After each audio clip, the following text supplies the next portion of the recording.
So here's the picture from the textbook that shows you the charges that either metals or nonmetals make as ions. Group 1 metals, notice they make a positive 1 charge.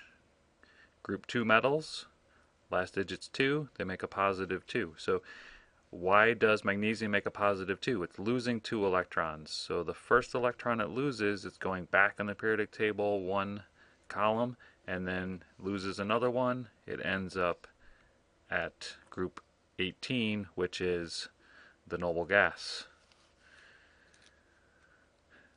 Fluorine can reach that same stability by gaining 1 electron. Oxygen has to gain 2. Nitrogen has to gain 3, and so on. Now, not everything can reach the noble gas. For example, indium makes a positive 3 ion, but if it goes back 3 spaces, it doesn't reach the noble gas, but it's still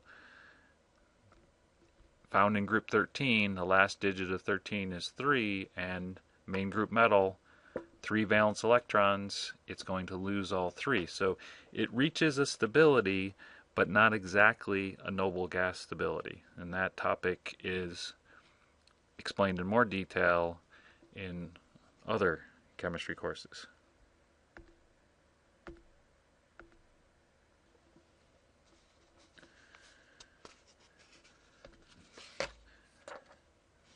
Another thing we're going to be able to do once we know the orbital diagrams is compare different elements.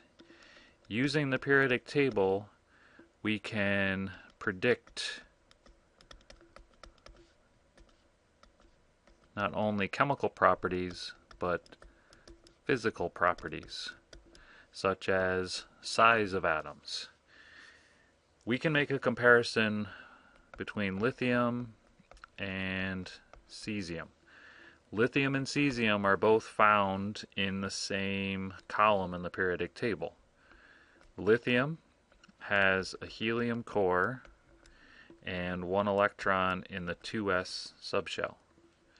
Cesium is much farther down on the table. It has a xenon core, and then its 1 valence electron is found in the 6s subshell. So if we're talking about the size of atoms, it makes sense to talk about the outermost electrons, which would be the 2s versus the 6s. And we know from our quantum number studies that the quantum number is related to the energy, and it turns out the larger the value of the quantum number, the higher the energy, which means the electron will end up being farther away from the nucleus. Electrons closer to the nucleus are lower in energy because those electrons are attracted to the positive nucleus. In other words, a 2s orbital is spherical, a 6s orbital is spherical, but it's much, much larger. So if you're comparing 2 elements in the same column, the bigger element is the one farther down on the periodic table. Next, we want to compare going across a row on the periodic table. So for example, we can compare boron to fluorine. Boron has a helium core, 2 electrons in the 2s, and 1 electron in the 2p. Fluorine has the same helium core, same 2 electrons in the 2s, but now we have 5 electrons in the 2p. So unlike comparing cesium and lithium, which were in the same column, so they ended up in the same type of orbital but have a different quantum number, n, this time we have the same type of orbital with the same quantum number. So a 2p orbital versus a 2p orbital, you may not think there's much difference in the size. However, the nuclei of these two are very different. Boron only has 5 protons, where fluorine has 9 protons. So if you are the last electron in this 2p orbital, you would feel a much greater attraction to the nucleus that has 9 protons. That this electrons, because they're negative, are attracted to the positive nucleus. This is actually going to make the atom smaller. So at first glance you might think we're putting in more electrons, the atom should get larger and larger, but we're also putting in more protons. So across a row, if boron is here and fluorine is here, then the boron on the left is larger and the fluorine on the right is smaller.